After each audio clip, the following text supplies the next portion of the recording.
इरशाद नबवी सल्लल्लाहु अलैहि वसल्लम।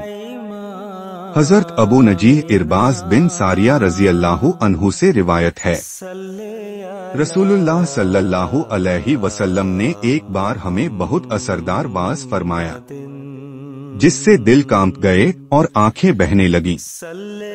हमने अर्ज किया, या रसूलल्लाह, ये तो जैसे किसी विदा करने वाले की वसीयत है, हमें कोई नसीहत फरमा दीजिए।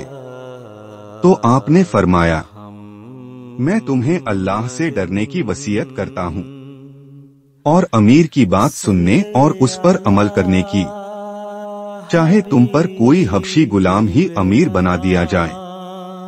जो शख्स मेरे बाद जिंदा रहेगा वो बहुत से इख्तिलाफात देखेगा, तो मेरी सुन्नत और खुलफाए राशिदीन अल महदीयीन की सुन्नत को मजबूती से थामे रहना, उसे अपने दांतों से पकड़ लेना और दीन में नए नए कामों बिदतों से बचना, क्योंकि हर बिदत गुमराही है।